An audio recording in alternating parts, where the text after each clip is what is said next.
Welcome everyone. I will allow you a couple of minutes to arrive and be present within the call, or maybe 1 minute, just as people kind of log in and get their tech set up.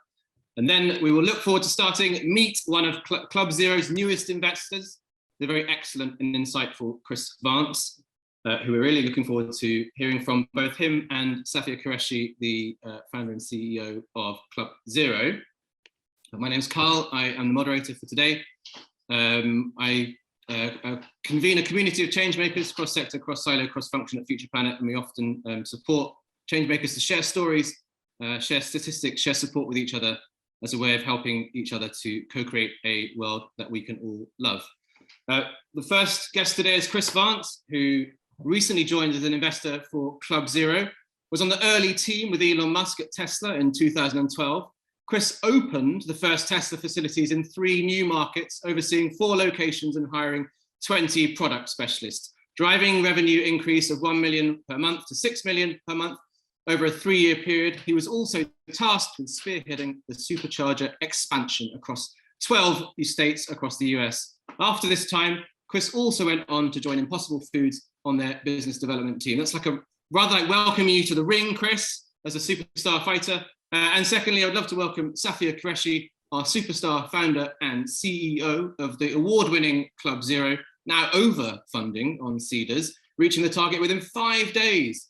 CLUBZERØ's product and infrastructure system is designed to eliminate landfill packaging from the F&B industry. It's already working in London with major partners and scalable globally, and are planning a 50 million raise, multi-city expansion on a path to IPO brackets in 7 years. In addition, they are addressing some major issues we need to solve in circularity, an issue that many of us on this call will be passionate about. And if you're not totally passionate about it by the beginning of this call, by the end, you're going to be completely bought in and loving every moment of it. So I'd love to start by opening with you, Chris, with a very nice softball question. What inspired you to invest in CLUBZERØ? Thanks, Carl, and congrats, Safia, on the success of your recent raise. It's great to be here with you guys. Circularity is an interesting and important industry. I think that it should be globally where electrification is today, sort of recognized by institutional investors and businesses and consumers as a very important and accelerating sector. And I want to support and help get it there. And CLUBZERØ is one of the category leaders that I see in this space. For a couple of reasons. I think that they've got a great handle on the back-end operations and infrastructure that's needed to really scale this and make a product and system that can work in many different cities around the world. And then the other end of that is the user experience. As I live and travel around and recognize recycling and waste infrastructure, CLUBZERØ is the kind of brand and user experience that I'm excited about, and I want to bring it to new places. I'm excited to tell people about it. I think they've got fantastic design. They've got a fun and welcoming brand, and they really care, and I think about how people are going to interact with this brand. So a lot of reasons to be excited about it, and really happy to support it. That's wonderful, thank you. And on the pre-call, I love that you were talking about moving further upstream as well. Would you like to share a little bit about that? Like why you saw, working on a solution in a similar space, but actually saw great value in moving further upstream and supporting the best-in-class solution that you could find in that area? Yeah, well, I guess to create circularity, there's a lot of different connections you need to make throughout the supply chain of product life cycle. And I think this, the more closed loop you can create, the less operational hurdles you have to overcome. And so there are a lot of downstream solutions. There's a lot of innovators there in that space. What Safia is doing with CLUBZERØ is an upstream solution. So it's capturing something before it really goes too far down into the product life cycle. And with her sort of proprietary bin receptors that she's placing around cities, the partnerships she's doing with logistics and collection and cleaning, partners, and then to redistribute them back to restaurants. It's a very neat, to me, it's a very neat system, and it seems very workable. Yeah, agreed. Neatly straddling Horizon 2 and Horizon 3, which is just what we want to see with our innovation. So we have a series of questions today, which will hopefully give us an indication and some insight into different areas of the way that Safia and Chris's thinking is, particularly, I suppose, around with regards to Cup Club. And so we've got some different types of things to explore. First, we'll be looking at brand versus operations. Of course, with Tesla, it was very focused on brand, but also operational excellence in terms of what it delivered. How do you operationally deal, this is a question for you, Chris, how do you operationally deal with scaling and building a world-leading brand at the same time? What are the key considerations between building the dream and making it all work? Well, I think that when you innovate something for the first time, you have the advantage of learning or creating products that are going to really set the bar for consumers down the road. And so I think that one of the things that I recognize as Tesla's success and also in CLUBZERØ's is, by innovating, by pioneering, you discover and create new industry standards for consumers. For Tesla, this was the fastest supercharger network, over-the-air updates for their cars, and innovative technology like the touchscreen. And once you implement these things, it's hard for a consumer to go back to what was there before. And so I think CLUBZERØ is on a path to do this with their product and infrastructure system. And once people start to engage with them, I think it'll be hard for them to go back to what was there before. I think that's a key advantage to accelerate something. Yeah, I love that. And Safia, what's your take on this? You've been building this business for a small amount of time, and apologies, I think I perhaps called it Cup Club rather than CLUBZERØ. So I've been there since the early days with this. It's been fantastic to see that you've done that.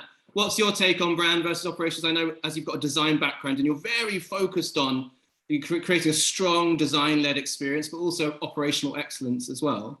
Yeah. Exactly. What for me coming into it as an architect, so my entire perspective is UX design and combining that with technology. I think when I was first ideating around what the solution was, I knew it couldn't be incremental. And I think if we're asking people to do something such as borrow in return, and it's a behavior change, it needs to be something that's experientially different and exciting. And you've got to build that into the product, and you've got to build that into the brand. People buy brand before they buy the product. So that's really fundamental. When people say you can't put brand and product in two different categories or two different areas, they're actually part of the same thing. So whatever you sell in the market had to be something that was exciting. And I love the whole concept of the idea that Tesla isn't a car, it's an experience. And it was incredible to see these examples in the market, such as Impossible, such as Tesla, to say, right, well, we don't want to give something so utilitarian to the general public as reusable packaging. We need to really think about the whole end-to-end process of it. So we don't just fixate ourselves on the design of the reusable packaging, but we also think about the entire return system. So the way that we design our drop points, the way that we think about the brand and the user experience, that is really critical. One thing really important is always to remember in UX, you always remember the final thing you do. So you kind of, as a user, you forget about the beginning and the middle very easily. And you dwell on what was my last touch point, what was my final thing. So for us, that drop point is a really fundamental piece of our brand and our product. And yes, it pains to be part of that entire operational system to make it all work. But this is how you basically create a sticky product. You have to sell the brand. It has to be something, a step change away from the incumbent, which is single-use soggy packaging. So that's your monster. You move away from your monster and you differentiate from your monster as quickly as possible. Yeah, that really feels. Oh, sorry, Chris. Yeah. Okay. Yeah, no, I love that approach. And the other step change that comes to mind is that shift from early adopters to mass market. I think that's important to highlight because what you're doing is you're not looking to do something in one city. You're looking to do something that can be scalable in many cities, and that all consumers are going to want to adopt. And that reminds me, when I think about, for example, Tesla's approach to selling electric cars, they weren't trying to build the best electric car. They were trying to build the best category leading car. Mm-hmm. And that way it would unlock and enable anyone to purchase a car, not just people looking for an electric car. Yeah. And so I love that approach because you're thinking holistically about it. You're thinking what is going to draw everyone into this brand, everyone into this product change or behavioral change, not just people looking for reusability. This is going to be much larger than that. Yeah, that feels really true. And I love the form, the key thing for me was the form factor around the cup as well. Like, what's my experience as I'm using it? I know you put a lot of effort and time into developing that as part of that kind of end-to-end solution that people use. Chris, you moved past my question. And because my question was going to be, how do you get to mass market, and what was your experience at Tesla? And because you sort of alluded to it there, but would you like to talk a little bit more into how did you go through that approach of taking a strong brand into mass market? Yeah, well, I think Tesla and my experience at Impossible is very similar. For example, if for the Impossible brand, and this is interesting, they're essentially trying to make plant-based food a norm, and there's a lot. And so the approach to that is, well, how do we create a meat product made from plants that can outcompete a meat product?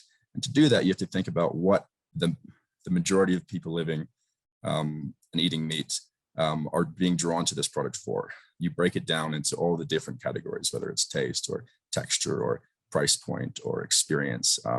There's hundreds of different categories they look into. And that is the only way, I think, to really learn and understand and then develop something that's going to be incrementally better than the status quo. And so I think it's the same for a lot of clean tech. If you want to scale globally, if you want to get something to the mass market, you have to really look at the consumer behavior there and think, what is drawing them to the current and existing products that they're purchasing or interacting with now?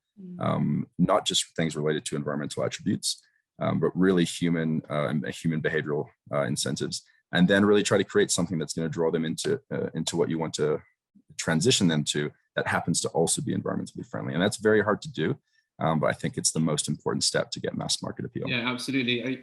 You were talking as well about the stickiness. Consumers can't go back, basically. The experience is so good that they can't go back to it. And I think that's something about being category defining and setting standards. Safia, what new features and standards are required for you to, when you're looking at that, like what are you planning in terms of category defining, setting standards in the space that you're working in? It's a good question. So first of all, category defining is a really, really tough space to be in, because you're primary. So you're building, but at the same time, you can take majority. And when I say primary, you're primary in the consumer's mind. You're building a product that will be the first that they think of before anybody else. So that's what I first of all want to just pin on category defining. And also category defining means that you lead with great metrics, you lead by example. So what we've done from the get-go, a couple of things. We've substantially invested in a few things, such as incredibly sort of data-driven tracking of all of our products across the entire supply chain, setting out key data points that we track, which we're the only ones who are actually even putting them out there in the general public. So such as return rates, conversion rates. And by this, I mean, how much of this product do we put out and how much of it actually comes back? This is like inherent to a reuse system.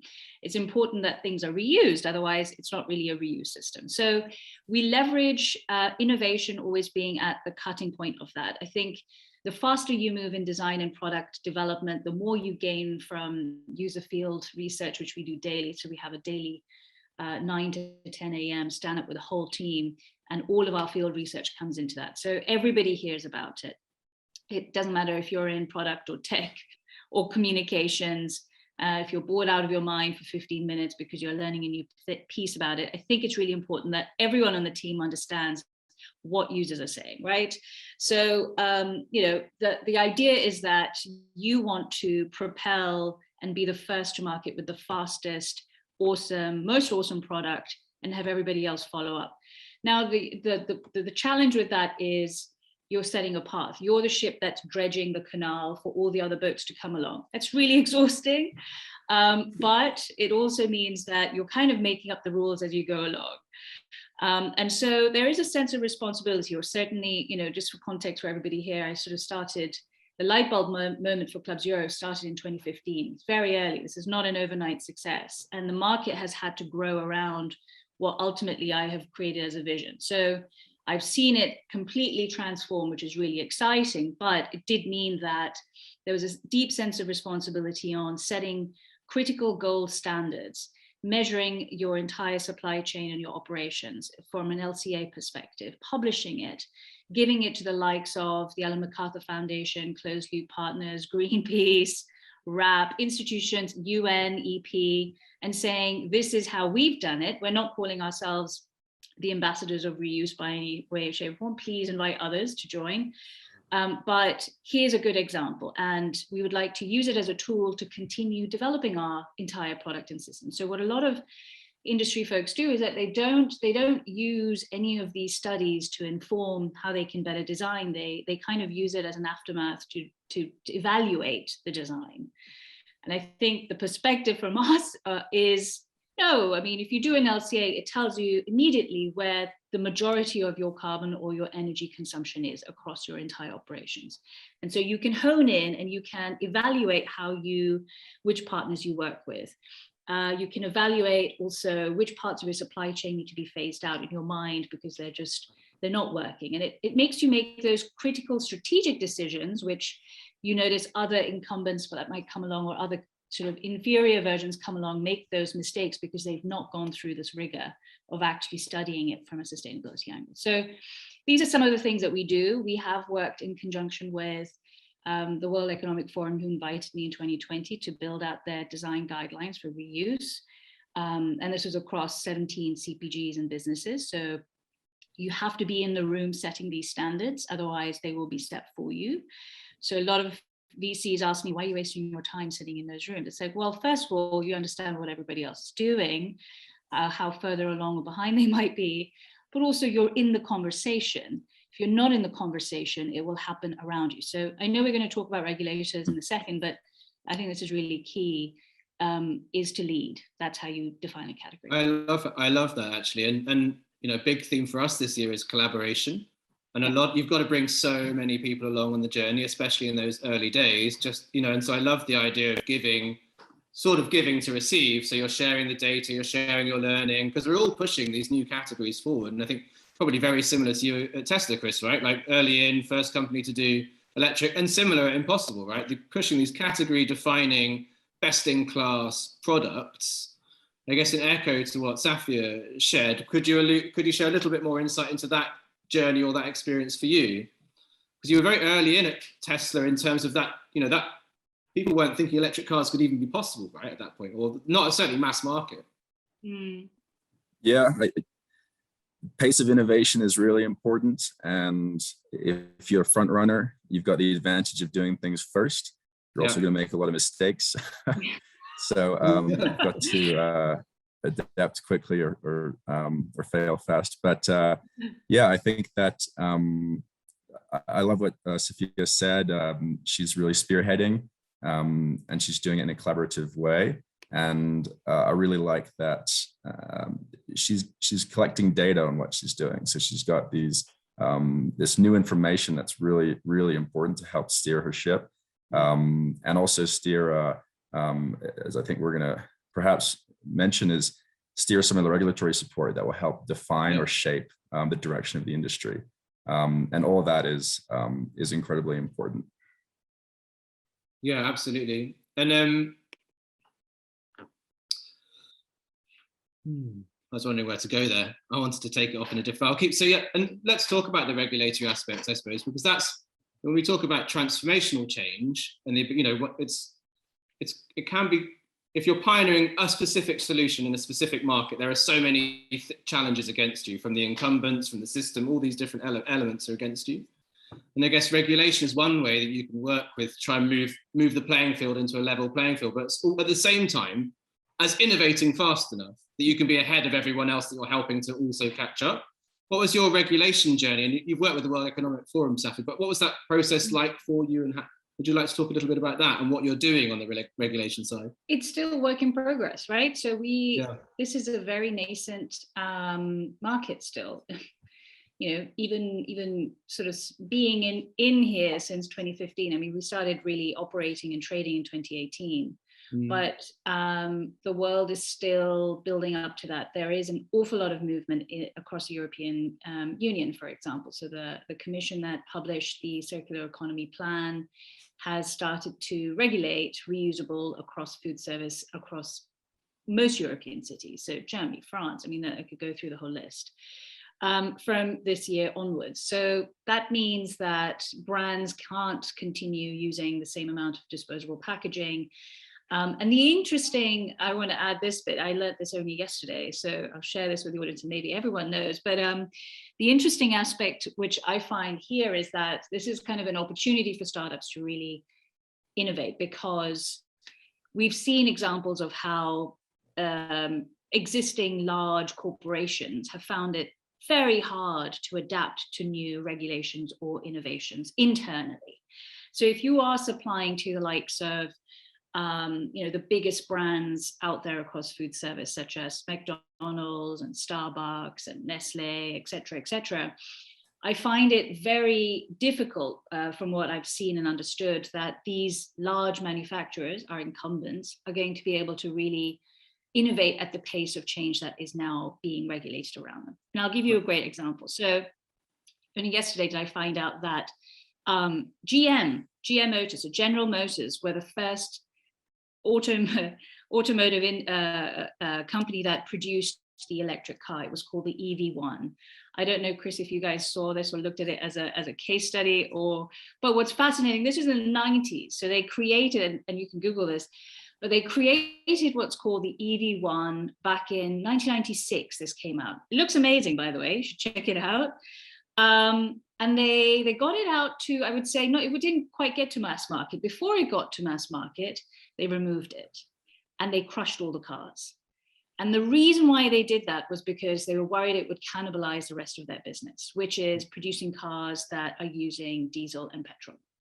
And so that's an amazing insight into how your incumbents, which are these huge organizations, because I get asked this question all the time. I mean, why wouldn't the likes of, and I'm not going to name them, X, not do this? And my answer is it's really hard for them to justify on a board level to go so right field when their main business, everything in terms of capital expenditure and in every capacity is set up to produce single-use packaging. Yep.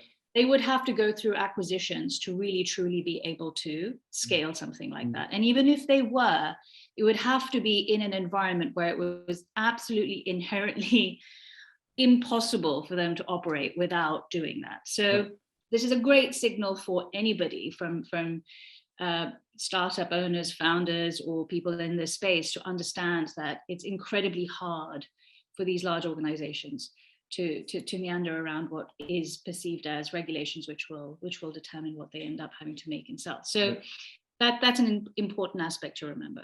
That also then drives market share for you, because you're arriving with a good solution in an increasingly regulated market in a way, and can be of service to those larger organizations to solve some of these massive challenges, you know? Yeah. So our conversations used to be, so we every 6 months we do get a knock on the door saying, oh, how are you? How's it going? You know, what's your strategy next? What are your plans? We saw this press release and that press release, and they're a client of ours. So we thought we'd, and now it's no longer a conversation of, would you like to invest? I mean, it's like more a conversation of, let's do a joint venture. What would you like us to develop for you? As opposed to come on the inside and sit on our board. I think for strategic, certainly you don't want to bring in too early. You want to make sure that they only have a certain capacity around your long-term vision.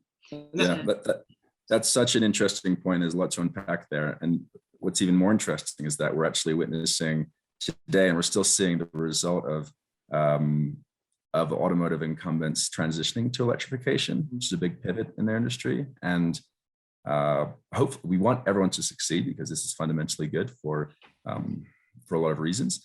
But we are still understanding what it's going to take for a global manufacturer to transition their team engineering and technology capabilities to electrification.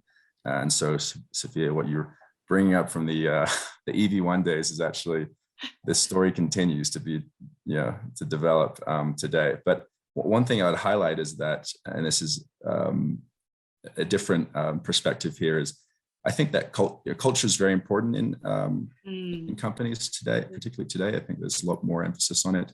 And when you are aligned around a mission that is fundamentally good, and you have the data to back it up, I think you really can develop a winning culture quite easily by having this sort of singular focus. And so it's another advantage, I think, as you grow your team, which I think you're trying to do in the near future, to expand, to be aligned around something that is different, that is sort of has a singular focus to disrupt an industry and bring a new product to market. I think that is a competitive advantage within itself for a company culture as it grows. It's something I witnessed at Tesla and Impossible Foods. Yeah. And we're all learning from these experiences of each other, right? As we understand how, systems change is complicated to unlock. And it's not just about stories. Data really underpin and help to, move specifically sticky parts of the system further forward faster. So I love that. So we've set the scene, we've sort of given ourselves a foundation with which to explore. What's our escape velocity? Like, how do we reach that escape velocity? We've gone beyond being the pioneer to be first. Like, what are the key challenges that you might typically face? And Chris, I think perhaps let's tap into your experience here. Like, what are some of the challenges that one might face in terms of getting to escape velocity? There's so many reasons why great companies may at some point not get to that. And I don't think, you haven't been in a company that's been like, you've only been in companies that have got through to that. So what have been those key challenges that you've had to overcome, and how have you approached that? I think this is where user feedback comes in. I love that Safia mentioned that everyone in her organization is dialed into what users are experiencing with the product. Tesla had very tight feedback loops for what are the objections or the barriers that are preventing people from adopting new technology. And I think if you can aggregate that data, I think what you'll find is that you can start to prioritize them in hierarchy, and even you might end up realizing that there's like 1 or 2 or 3 really sticky objections that you need to overcome in order to break through to that sort of step change in terms of consumer adoption. And so I think that, for Tesla, it was price point and charging infrastructure were these like big barriers they needed to overcome to get more people to adopt their cars. And so knowing that, it helped steer us towards, one, lowering the price point of our vehicles, and then 2, to develop charging infrastructure to eliminate range anxiety. And what's interesting is that during my time at Impossible, it was actually the same 2 objections for consumer adoption. It was, one was price of this sort of plant-based technology, and then 2, it was anxiety over a consumer having experienced other brands that were inferior and thinking that it was not going to be worth the purchase at a restaurant, or not worth the consumer experience. And so they had to overcome those 2 issues in order to sort of scale their product. And so I think it's really important for any innovator to really understand what are the specific things that consumers are thinking about before potentially purchasing or not purchasing your product, and understand what those objections are, and then strategically go about solving them. Yeah, that's really clear. I love it. As usual from you, very clear, concise, informative. Thank you. And Safia, what has been your experience at CLUBZERØ? So, how are you going to get to escape velocity, and what's your path for that? Yeah, I mean, there's a few things. So first of all, for us, the thing that gives us anxiety or creates anxiety loops are fundamentally things such as not having enough product lines. So there isn't one size fits all. And you find that a lot of our hosts come to us and they say, well, we want the entire menu serviced with CLUBZERØ. We don't want just, 1 or 2 unique items. And it's always a sort of a chicken and an egg, because we want to create really high demand product lines, otherwise we're not going to do them. And equally, we need to pace ourselves in terms of how many of these SKUs you produce. So it's a bit of both. And to fuel that, of course, you need the financing piece. So there is capital expenditure in what we do. So our product lines sit on our balance sheet because they have our branding on it, where other brands either co-brand or they produce their own. Those won't. So it's a bit lighter, but certainly that's one area of anxiety. The second is, well, where can I return this if I'm, moving around the city, or if I go out of range? And you're just like, okay, well, bear with us. We have a cluster city model in terms of our expansion. So strategically, what we've done is we've broken London, and we do this really from a top down, looking at every city. Is we break it into clusters, and we say we're going to focus on cluster 1, 2, 3, 4, and 5, and we're going to really understand the full journey of a user. So if they are living in an area, they're more likely to buy or pick up or receive in an area in a specific zone. And so we work with our partners to establish new locations in those areas to service those people, and then to create a network with each of those hosts being a drop point or drop point location. Yep.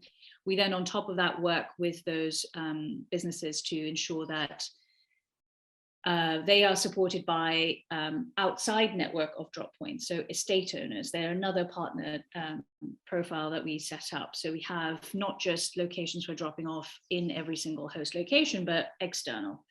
So these are the two anxiety points that help us escape velocity. And all of this has to be, of course, backed and supported by both fundraising and sales. So making it sound like a complete nightmare for a founder CEO, because you're chasing your tail between sales and funding and financing, but it is about liquidity and answering those two anxiety evolving questions to get you off the ground. So we have this always. This isn't going to go away. So it's just you just have to live with that and just continue pacing your way through it. Yeah, it's the founder's journey. Love it, live it. It's all good. And I love. Oh, sorry, real quick, Carl, if it's all right. I love how Safia, how you're thinking about that. It reminds me of, it's when Tesla was developing the supercharger network, all it really is charging infrastructure. So you could recharge your vehicle and get from point A to point B on a long road trip.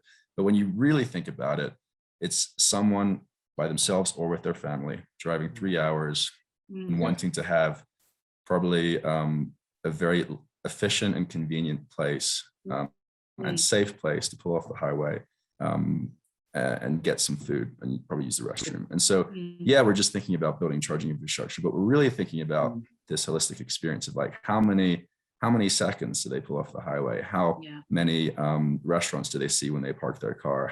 What are the operating hours of those restaurants? What happens if they go in the morning or afternoon? Is there a diversity of restaurants? And so it's like all these other things that make a great charging experience. And that's what people are going to end up telling their friends about, influencing the next, user about.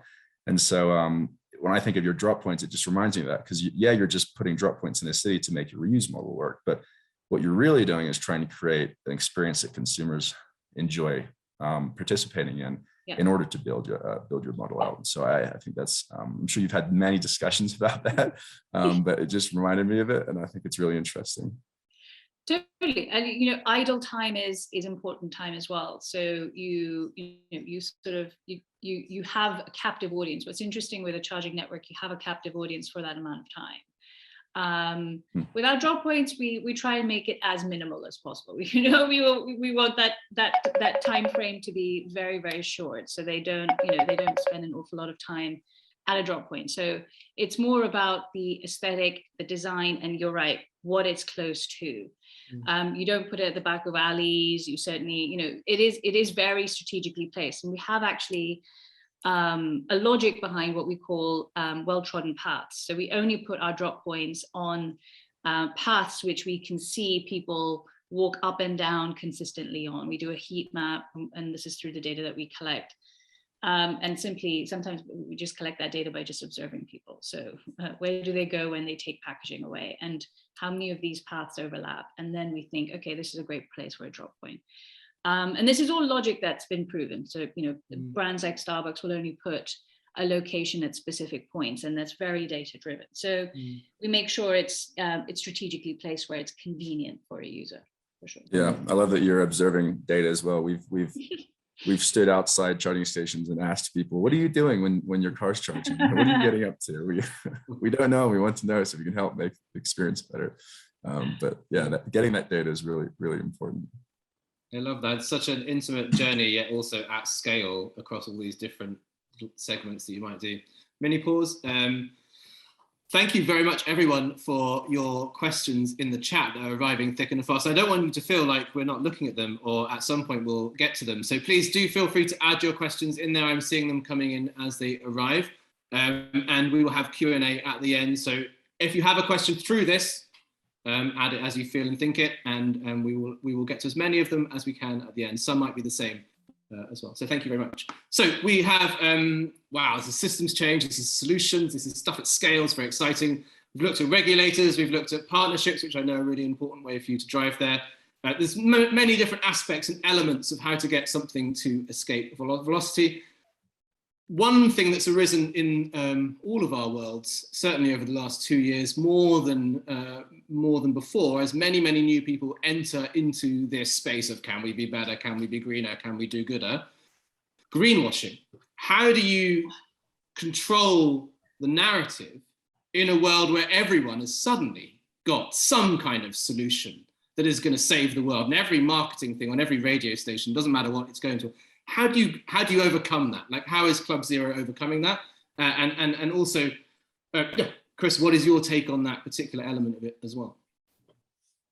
Yeah, Safia, I'd love to start with you. Oh, actually, you know what? Whoever wants to go first. Yeah, no, go ahead. Go ahead, Safia. You go ahead. You go ahead. We'll do a Canadian stand-up. After you. Yeah, well, I've seen it at both the industries I've worked in, electrification and plant-based foods. Fortunately, I'm not a good enough writer to have to be the one that has to be on the defensive or offensive in sort of battling the public perception or information out there in news. But it has been a big theme in bringing something to market that does challenge the status quo. I think I'd go back to saying that, if what you're doing is fundamentally good and you have the data to back it up, then the narrative that you put out there, not only is it important to put your narrative out there, but it should be consistent enough to preserve the core community that you're building. Yeah. And I think that's really important. I think that will over time withstand any sort of mixed messaging or maybe intentionally misleading messaging that you might get by incumbents, or and then secondly, I think that in addition to sort of making sure that your narrative is put out there, I think that a real having this community of initial early adopters and building it from within through word of mouth or through referral, that messaging is going to be the most powerful, more powerful than anything you can put out on any news network. I think Tesla's fastest growth accelerator was from referrals. Not from sort of any sort of marketing. They don't really do any marketing at all, but not from any New York Times articles they wrote. It was really from people and word of mouth and people getting their friends and family to join this cause. So if you're good with your tribe, if you're good with your that core community, they are going to be your growth driver. And their messaging that they spread to their community is going to be, I think, much more powerful than the sort of the battles that might happen within the news hemisphere. Yeah, so true, so resonant. And I love this idea of community. We're all in this together in many ways. So it's really great to have beacon brands like CLUBZERØ really pushing on integrity and really holding the whole sector to account, as it were, both by sharing data but also making these connections, Safia, that you're making through regulators, all these different areas as well. Because we have this, if we don't do that, we'll all become, certainly not we on this call and in this room, but there is a challenge with us not going far enough, fast enough as well. And I think there's that idea about how we play a role in the community, which I love you bringing to. Safia, what's been your ways to overcome greenwashing? It's got crowded. You had probably the buzziest space in the last 3 years. It's been, before climate change was this space. What's been your take on that? Well, the first thing I want to start with is it's important to have lots of the same, because you can't be the only voice, right? So it's important to show and to see the entire reuse sector grow globally, and that requires many, many players, right? Now, obviously the frustrating side of that is some are inferior, some are definitely trying to do the right thing and moving in the right direction. But you do find that a lot of the aspects that I find specifically irritating is misinformation. So, and that's not just put out by new reuse companies who are just new to it. They've just not really deep dived or understood it in the same capacity that maybe others have. So they will put out facts, figures, and information which is not thoroughly thought through. But also you have our incumbents, being the mass manufacturers of single-use packaging, putting out statements such as, oh, well, reuse creates, in fact, a heavier amount of CO2 consumption, and here's a report by X to prove it. And then when you start to dig into that report, you realize it's not been peer reviewed, it's not been circulated, it hasn't been endorsed by some of the biggest organizations, which is what you would expect to see. It's also not been created by a body which you would expect to have created an LCA on this entire matter. So, and references are missing, et cetera, et cetera. So it's as a thought leader, as somebody in that space, reading that is really frustrating because it does create a bit of confusion. And if someone is just reading the top line, which in media we do, we don't have time to necessarily read right through to the bottom, the last line of every article. People just do tend to just read the headlines and maybe the first couple of sentences. You will walk away with that misinformation. So that is frustrating. It does require a little bit of managing on our part, because we get those questions from clients sometimes. Oh, did you see that report? And then, we have to sort of very cleverly respond or have a response to that, which is kind of like a benign response. So the way that we tackle it is, yes, agreed. I mean, there's multiple fronts. It's not just one sort of way of approaching it. One is everything we do is measured. Everything we do is shared. So on our website, you'll see our CO2 impact that's been measured from our LCA. We calculate on a per use basis, and we put that out against how many items we've sold through the platform. We publish our LCA, so it's public on our website. You can click it, you can download it, you can copy it, do what you want with it. Doesn't really matter to us. And we try and create as much science-based information as possible. So that's, you can't argue with science, hopefully, and you can't argue with data. So if anybody says, can we see this data or can you prove this data? We say, here you go. I mean, it depends what level of sensitivity it is, but certainly that's how we do it. So that's always been our approach, is to use data, is to use science to back our statements, as opposed to attack or counterattack, which sometimes you feel like you should, but naturally you end up becoming the person who counterattack, as opposed to being known as a person who is more data driven. So we try and keep to the positive side and say, well, that's not our experience of it, and here's the data to back it. Yeah, that feels really strong. So we're now just about to lead into the last question, which will be Safia asking what's coming next for Club Zero.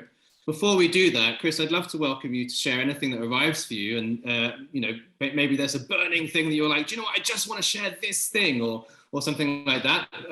We've touched on most of the areas we could have, but there may be others that you want to share with us if you feel so inclined.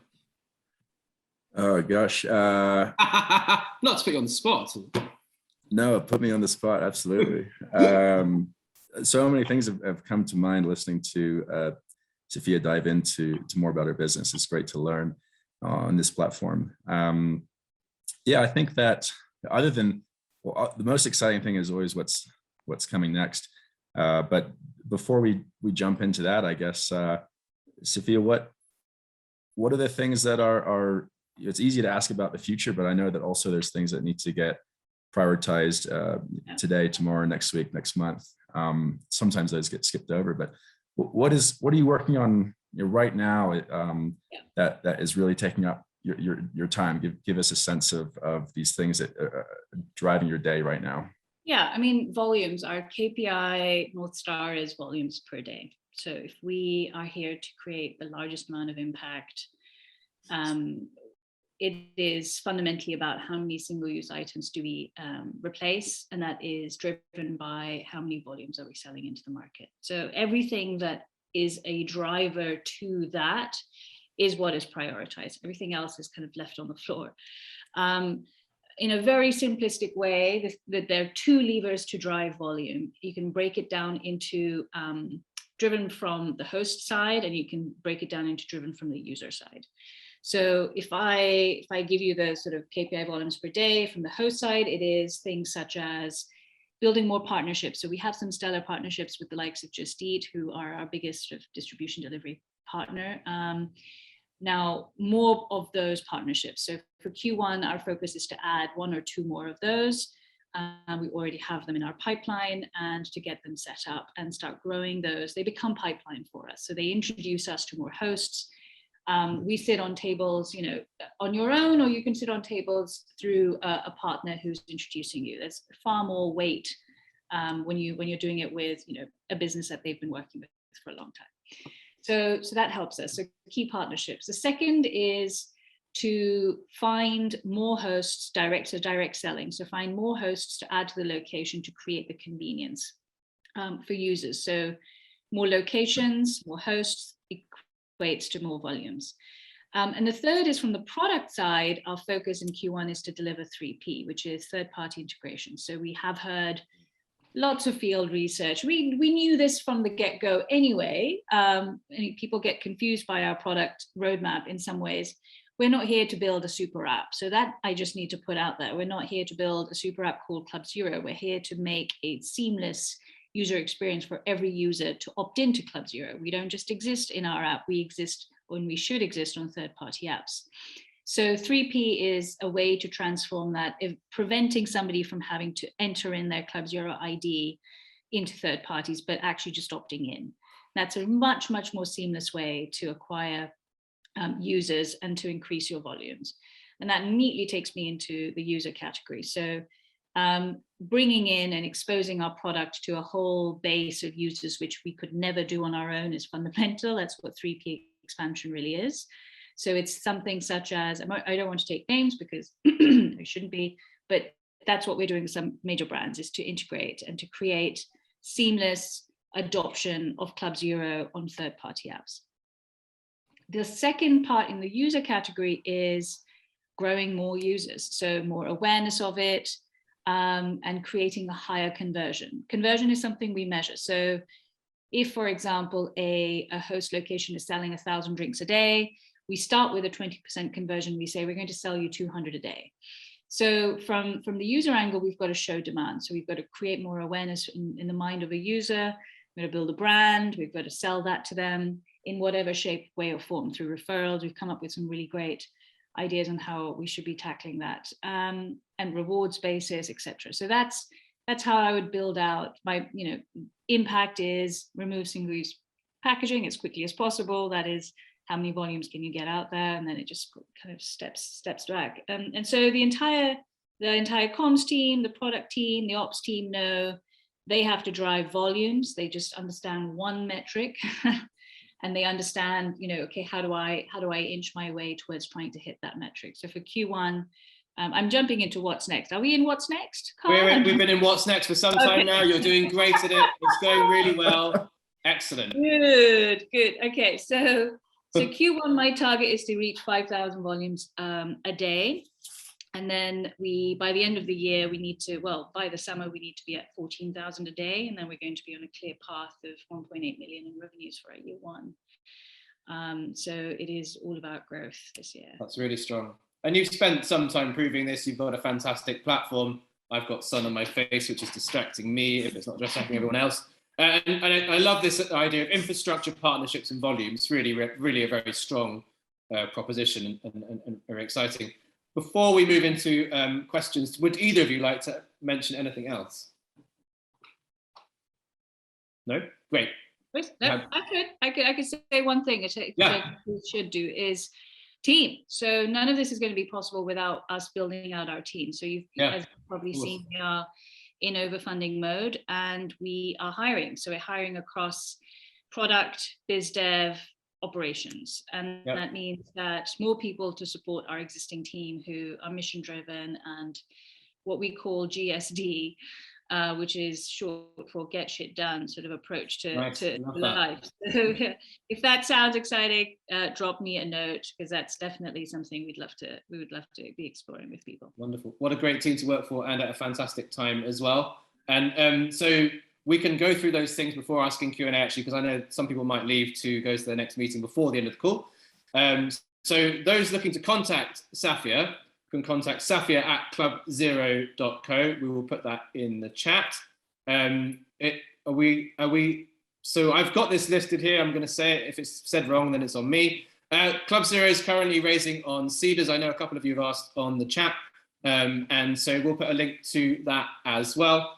And then if you're interested in partnerships, it's a fundamental way that Safia is looking to scale CLUBZERØ, and also has got some very strong partnerships on board already. So you'll be joining a great group of other partners. If you're interested, contact Safia. New 10 members interested, contact Safia. This is great. This is very easy for me to do. A new brand to host or contact anyone that's interested in this as a solution, contact Safia. Hannah will put your email in the chat right now, so expect that to be inundated after this. So that should have answered the first two questions that we had, which is where can I invest and how can I invest, which was, thank you very much for asking that.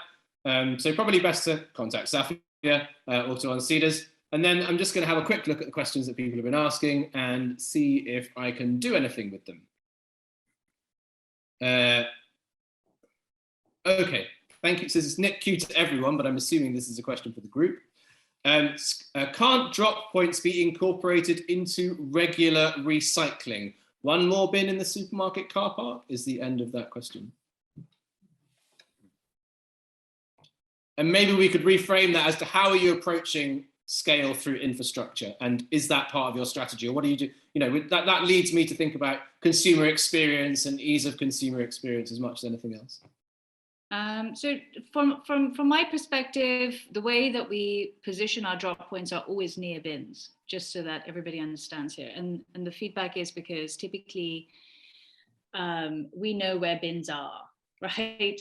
Or more or less in your area, you will know bins. And it's amazing how few bins there exist actually in the city. I mean, I think in a post 9/11 world, we found a lot of bins being scaled back. So we either have to hold on to it, or we find an overflowing bin, or we end up bringing it home and throwing it in our own waste. So there's all kinds of like bin anxiety. But I think for us, the most important thing is when people are buying food and beverage, there's an awful lot of other excess stuff that they need to get rid of, and it's not all reusable. So positioning it in a location where they can dispense other things is really critical. So that's how we logically position our drop points.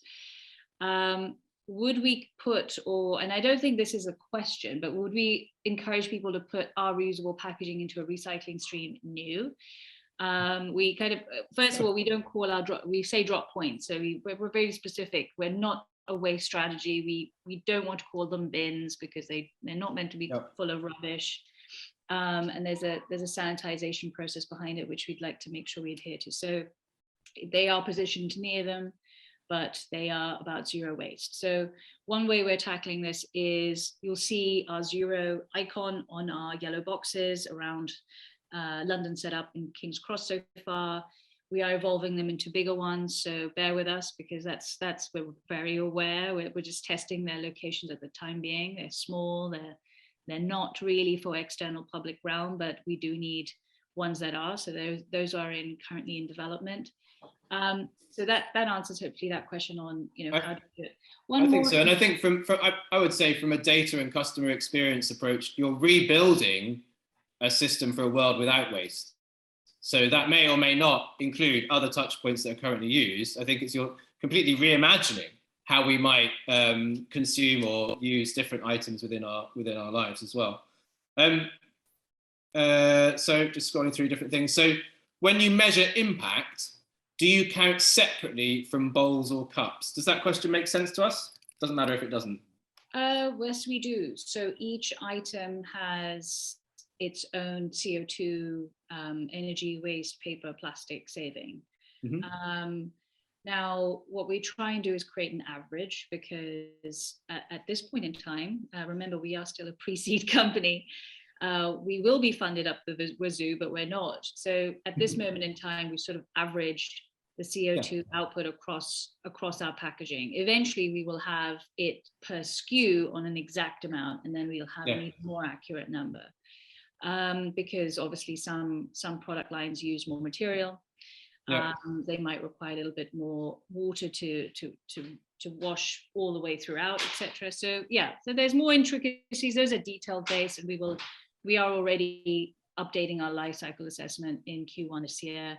Last we published it in 2018, and we'll continue to refine it as we go along. I mean, you have your approach is one of excellence, and you're always pushing for excellence. Part of that is to receive enough funding that you can keep pushing the boundaries of what you can do as an organization. So that makes complete sense. Question, can I hand CLUBZERØ packaging back to the business where I got it from? You can. That feels like an infrastructure question, yeah.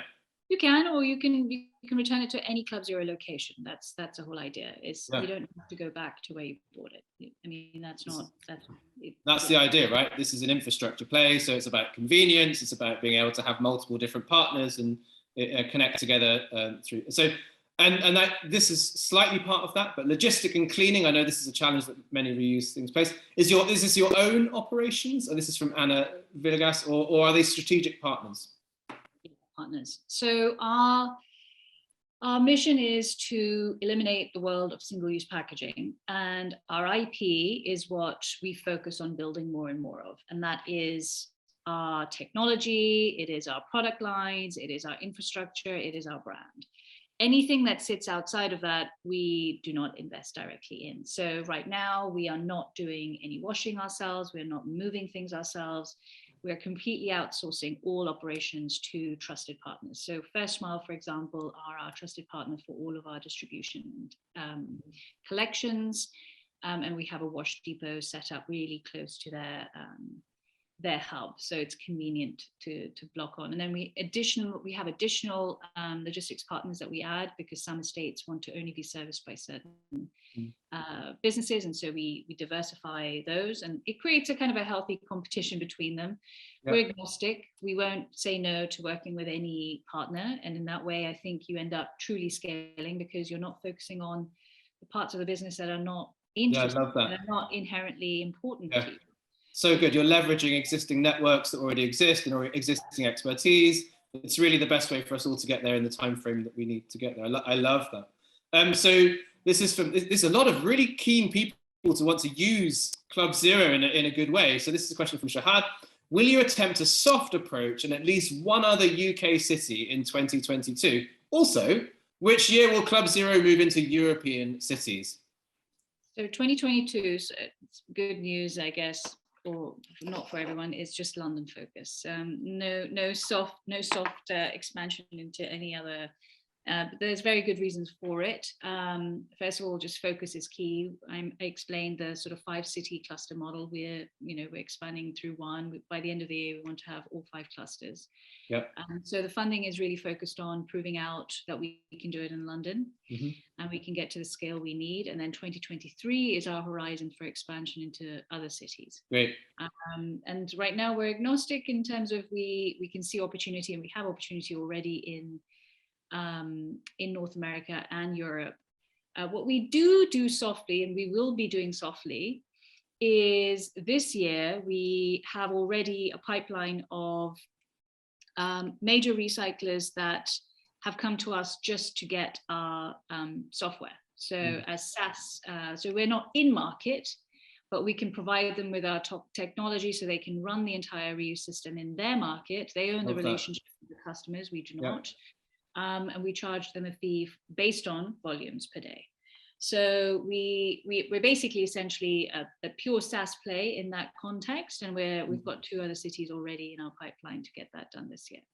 I mean, London's a huge market. I love the cluster approach but also you're working with partners that are either national or international anyway. So you're developing all of this stuff where your team can do it effectively, and then at the right time you can scale all of that much more easily, because you'll have built those relationships with those partners, and it'll be only a question of talking to a slightly different team or the same team about scaling through those different cities. So it's a really clear strategy that makes a lot of sense, and keeps you focused rather than overstretched.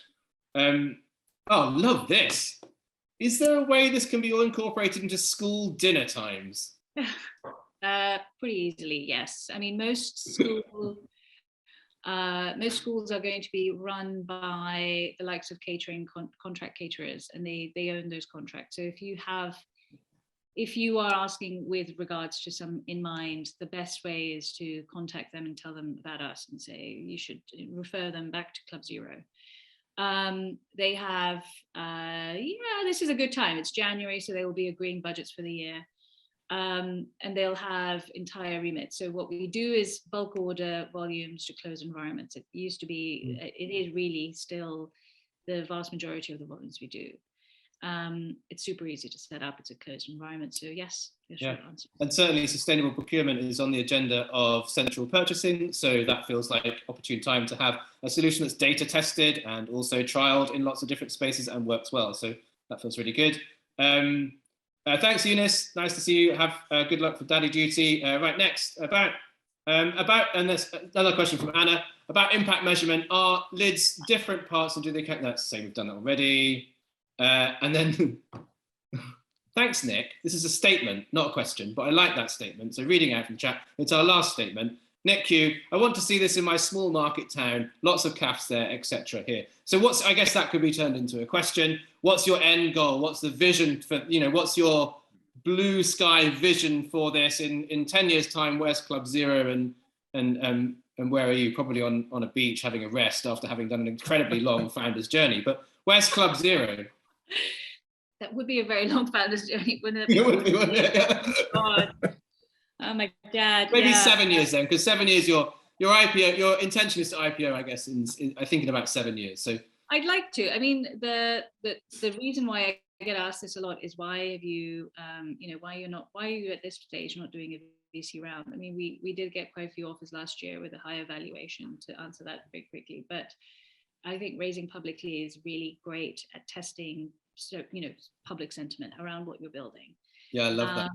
And understanding how crowdfunding works as a collective mass. So it's you're held to court by public, and they are your judge, and that's very different to being held to court by a VC and then being the judge. And I think me understanding what are the levels of interest now are really important, and also how do I manage them, because there are many voices, and you have to do it in a way which is very strategic and pretty smart and not abrasive. So I've definitely, there have been a couple of points on Seeders which I probably was a little bit more charged in terms of my answers to people who were maybe not relaying some of the information correctly. But I think the lesson there is you have to tread very softly with a crowd, and doing that in a public environment and nurturing those questions, whether they're very articulately put or not, is irrelevant. You just have to manage them. So it's interesting because if you understand them now, you'll understand them later. So if we are looking